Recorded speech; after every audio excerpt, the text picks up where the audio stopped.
everybody, and welcome to the June 2026 Advocacy video update. I'm Marion Short, the CEO of the Engagement Institute, and I've got another really big update for you. So bear with me. So first of all, I'm really excited. We were invited to appear before the House of Representatives Standing Committee on Regional Development, Infrastructure and Transport's public hearing into local government funding and fiscal sustainability, which was held in Brisbane on Friday, the 12th of June. So this followed our submission into the inquiry into local government funding and fiscal sustainability from February earlier this year, and you can read that submission on our website. A really huge thank you to Engagement Institute Fellow Alice Shearing and our Government Relations Advisor Louise Crossman for stepping in for me whilst I was on annual leave and missing out on all the fun.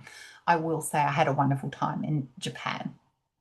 So the Engagement Institute recognises the depth and breadth of expectations and challenges for local government in delivering engagement projects.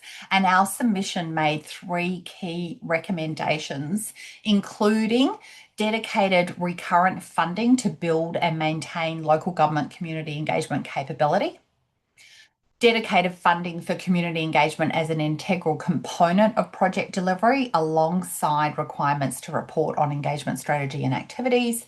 And of course, you've heard this one before from me, elevate engagement to the strategic level by involving senior strategic engagement professionals as technical experts on advisory bodies involved in project prioritisation, strategic planning, alongside other experts such as legal, financial and engineering expertise. So the transcript from that inquiry isn't available as yet, but when it does become available, we'll put that link up for you as well. We made a submission in late May into the inquiry into racism, hate and violence directed at Aboriginal and Torres Strait Islander people.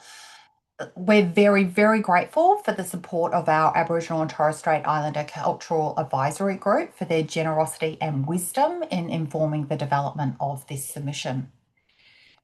It was a difficult submission to prepare for a number of reasons, and I want to share our statement from the submission with you.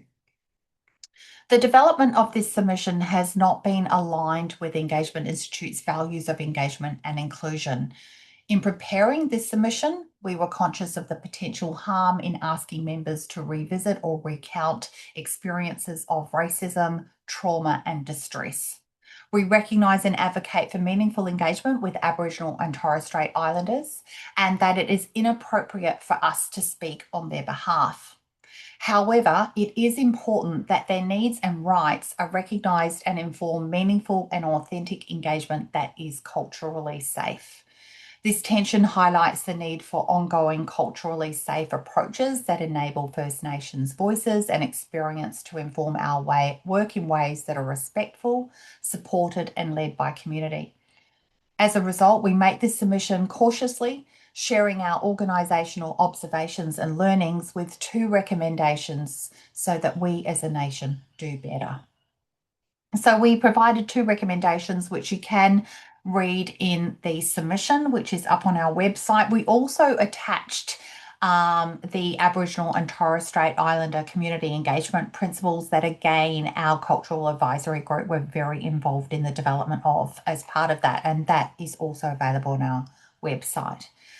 Those 2 recommendations from the Engagement Institute included embedding mandatory culturally safe and trauma-informed engagement standards across the Australian government, and require specialist training for all Australian public service staff undertaking stakeholder and community engagement.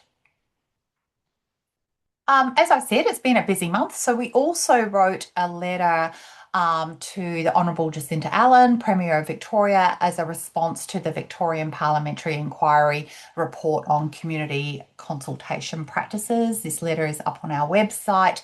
And really, we're just offering our ongoing support of the engagement profession to provide practical advice and resources on what is implementable across agencies and delivery partners, ensuring that new requirements are not only well-intentioned but workable.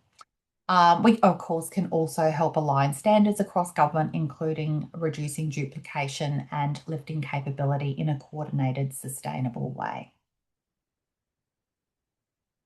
Over to New Zealand, Aotearoa, we welcomed our New Zealand Advocacy Committee, kicking off with three wonderful members that sort of sit across Auckland, Christchurch, and Wellington, just a starting point. So Julie Boucher, Gemma Greenshields, and Anne Cunningham. And our inaugural meeting was just this week. So we're very pleased to be working with them and elevating our advocacy efforts in Aotearoa.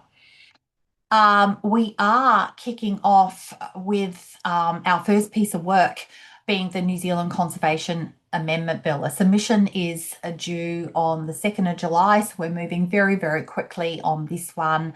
And it's the first piece of work, real work for our advocacy committee, but not our first New Zealand submission. So that's something to keep an eye on. We're also preparing a response to the proposed engagement standard for the Environment Protection and Biodiversity Conservation Act. This closes on the 7th of July. Keep an eye out on it in LinkedIn so that you can consider some of the Engagement Institute recommendation in yours or your organisation's submission as well. So they're just two on the radar ahead of us. We recently shared the latest report in our Thought Leadership series, which is available as a free downloadable on our website, which is time well spent exploring the impact of engagement timeframes. Now, we've also gone out to members, so thank you very much for your feedback. That is now helping shape a new policy from the Engagement Institute on engagement timeframes together with a guidance tool. So that's all in development and we should be further ahead with that in the coming months. So that will be a new policy and a new little guidance tool, which should be a really valuable tool for engagement practitioners. While we're speaking about resources, I just wanted to share with you, after a lot of work, we have our new resource library is now live and it has a whole suite of resource hubs on it that you may not be aware of. I'm going to rattle them off here for you, but they're there as like a source of information and help and guidance for members. But if you think you've got something or you're aware of something that you would really like to see on our resource hub, feel free to send it through to us. So those hubs are local government, energy, infrastructure, Aboriginal and Torres Strait Islander, inclusive and accessible engagement, natural disaster, virtual engagement, and health. So there's quite a suite of them there. When you've got a minute, go and check them out. In closing, there's a couple of events I want to share with you. We have the Adelaide Summit. Very much looking forward to being in Adelaide for the summit on 23 July. So for all of our members in South Australia, come and join us for a full day exploring meaningful participation, trust, inclusion, infrastructure, and community impact. That link and registration details are available on our website. And of course, our conference is back in my hometown of Meanjin, Brisbane this year, the land of the Yagara and Turrbal people, from 27 to 29 October. And the early bird registrations are open now. And again, that link is up on our website.